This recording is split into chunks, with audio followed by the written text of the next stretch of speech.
Iran, Israel. Turn on the news, and you'd think these two were born to be on opposite sides of the battlefield. But history has a dark sense of humor. Long before the modern world, their ancestors, the Persians and the Jews of Palestine, made a deal, a military alliance to crush the reigning superpower of the day. This isn't fiction. It's a forgotten chapter from the brutal medieval era, a war sparked by the very pact you see right here. So, stick with us as we uncover the story of this unholy alliance, from the secret handshake to the shocking betrayal. The final act, well, let's just say it explains more about our world than you might be prepared for. You think modern politics is built on flimsy excuses? In the 7th century, the reasons for starting a world war were just a lot more theatrical. Picture this.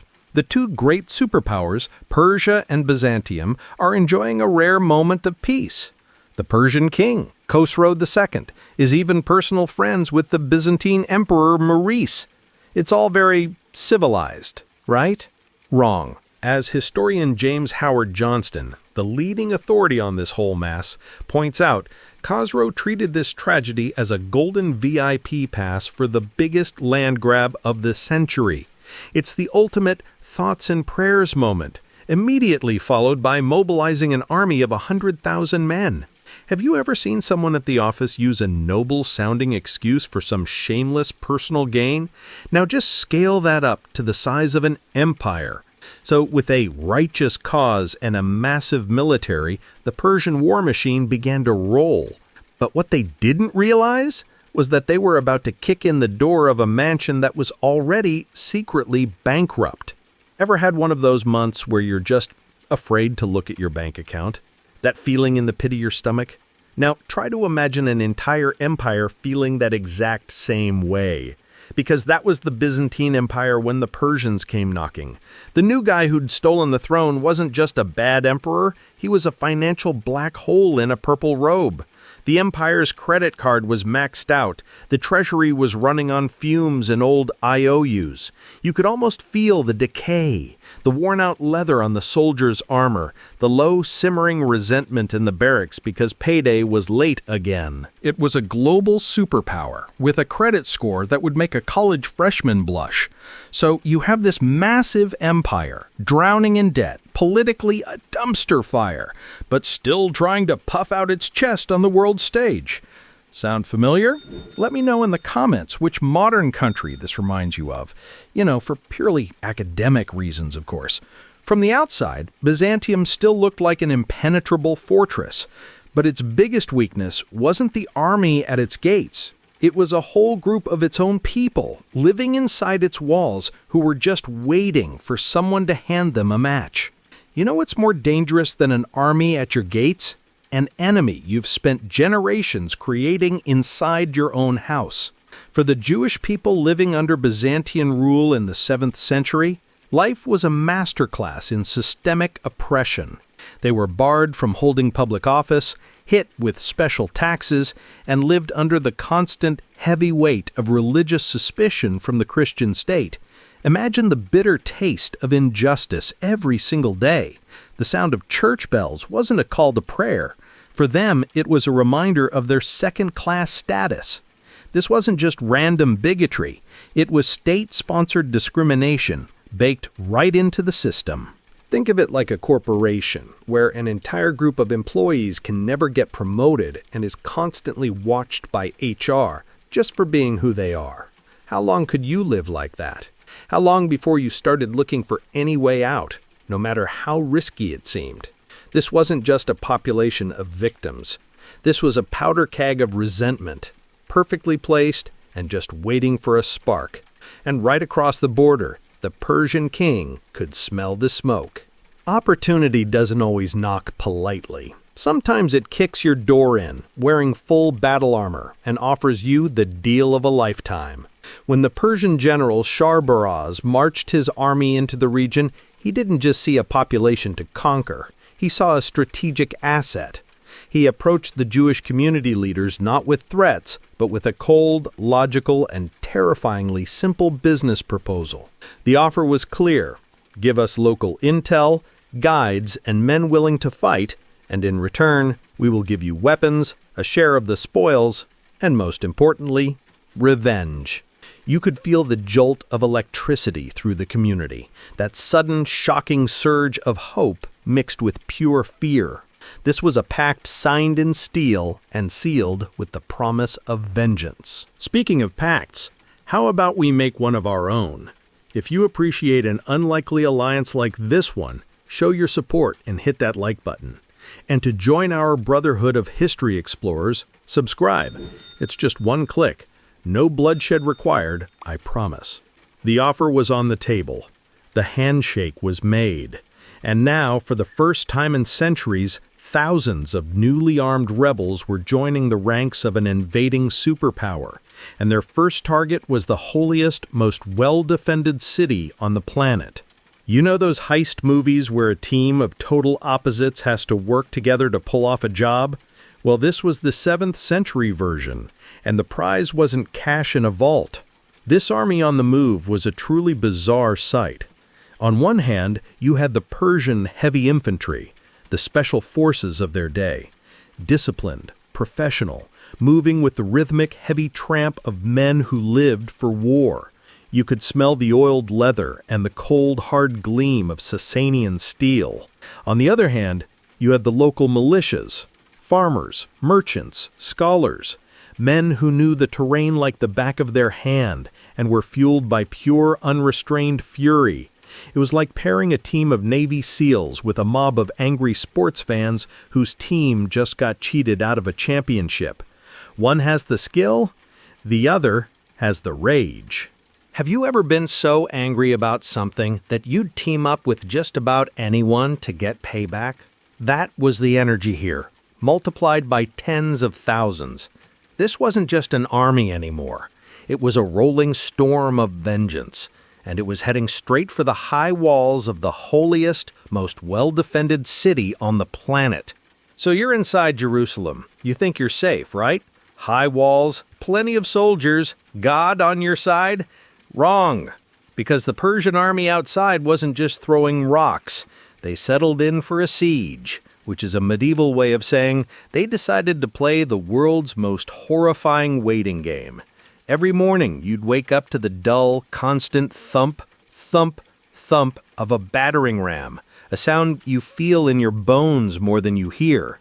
Every night, you'd see their campfires, an ocean of tiny, menacing stars, reminding you there's no way out.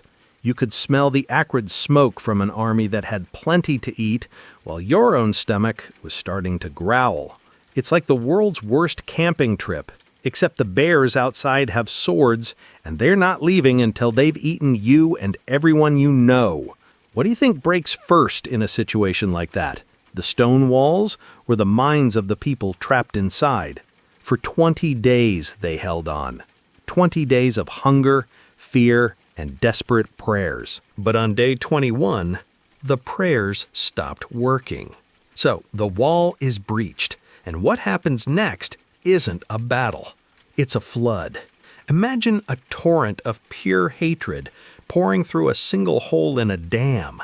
The Persian shock troops, the professionals, move like a scalpel, cutting through the streets to the city's heart. But right behind them are the local militias, and they're not a scalpel. They're a sledgehammer, fueled by years of resentment. The sound isn't soldiers clashing. It's the splintering of doors, the shattering of pottery, and screams that don't even sound human anymore. The air gets thick with a coppery smell of blood and the dust of a city being torn apart. It's the kind of raw violence you get when you finally let a bullied kid get his hands on the bully's entire crew. It's not strategic, it's personal, and it is ugly. But this wasn't just mindless slaughter. Amidst all that chaos, the Persian commanders had their eyes on a very specific prize. They weren't just there for revenge, they were there to pull the heart out of the entire Christian world. Forget stealing the crown jewels, forget robbing a bank. How do you steal a religion's soul? Because that's what happened next. The Persian commanders marched their men into the Church of the Holy Sepulchre. the most sacred place in all of Christendom. Imagine the heavy, armored footsteps echoing in that hushed, holy silence. The air, thick with the smell of old incense and candle wax, now mixed with the stench of sweat and leather. They weren't there to pray. They were there to take the one thing that held the Christian world together, the true cross. To them, this was the actual wood from the crucifixion. This was the ultimate power move. It's like a foreign power capturing the original Declaration of Independence, the flag from the moon landing, and the Liberty Bell all at once, then parading them through their own capital. It was a message, sent in cold, hard wood. Your God can't protect you. We own your hope now. Think about the most meaningful symbol you can imagine. What would it feel like to see your enemy just pick it up and walk away with it? So the Persians had their ultimate prize ready to be shipped back to their king. But they still had a city to run, and they had zero interest in doing the paperwork, which led to one of the strangest political experiments in medieval history. You know that saying, "Be careful what you wish for"? For the rebels of Jerusalem, they were about to learn that lesson the hard way. Because after the dust settled, the Persians basically tossed them the keys to the city. For the first time in centuries, the Jewish people were in charge of Jerusalem. Imagine the heady feeling of liberation, the sound of their own language being spoken in the halls of power. The dream had come true. Or had it? Remember that cold-blooded business proposal from the Persian general? Well, now the fine print was coming due. The reality was, they were a puppet government. Their freedom existed only because it was convenient for the Persians, whose military garrison was still sitting in the citadel, watching everything. It's like winning the lottery, but the ticket was given to you by a loan shark. Sure, you get the big fancy house, but he's living in your guest room, his feet are on your coffee table, and you know, deep down, he can take it all back the second you stop being useful. Have you ever gotten a huge opportunity, but with some serious strings attached? That feeling where you're not sure if you're really in charge or just being managed? For about 5 years, this bizarre new reality held, a Jewish-run Jerusalem under a Persian thumb.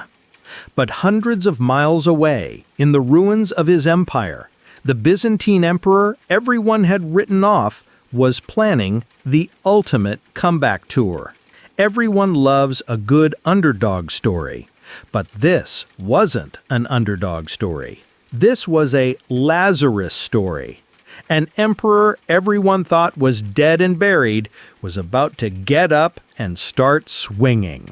Heraclius, the Byzantine emperor, was at rock bottom. His empire was in ruins, the treasury was empty, and his enemies had stolen his religion's heart.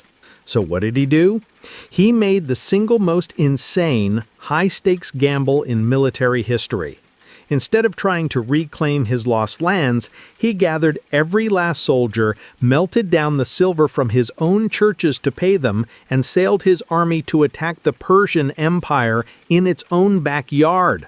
It was the strategic equivalent of being down by 30 points in the fourth quarter, and instead of playing defense, you send your entire team to set fire to the other team's locker room. Have you ever been in the situation where everything was lost and your only option left was to do something so crazy it just might work? That was Heraclius' entire game plan. For years, he fought like a cornered animal deep inside enemy territory. And then, finally, he got the decisive battle he was looking for. He won. But what does it really mean to win a war when you've already lost almost everything? So, the good guy wins, right? The emperor gets his revenge, the true cross is returned to Jerusalem, and everyone lives happily ever after. Yeah, history doesn't really do happily ever after. On paper, it was a total victory, but in reality, the decades of brutal, non-stop war had bled both empires white. Think of two heavyweight boxers beating each other senseless for 15 rounds. Sure, one gets his hand raised, but they're both going to the hospital. Their treasuries were empty. Their best soldiers were buried in unmarked graves from Syria to Iraq. Their farms were barren. And just so we're clear, this Persian Empire is the direct ancestor of modern Iran. The Israel of our story was the land known then as Roman Palestine, or, to the faithful, the Holy Land. With these two titans now gasping for air, a massive power vacuum had opened up across the entire Middle East. And, as we know, history absolutely hates a vacuum. From the deserts of Arabia, a new power, united by a new faith, was about to step onto the world stage, and they would sweep away the ruins of this entire forgotten war. This is the kind of history they try to erase. Subscribe now and join the front line that brings it back to light. Quick, answer in the comments. Would you take the deal? Yes or no? Hit the like button to prove this story needs to be told, and share it. Expose the truth of this forgotten war. Don't wait. The comeback of the Byzantine Emperor was shocking, but what comes next is worse. Click the video on your screen now.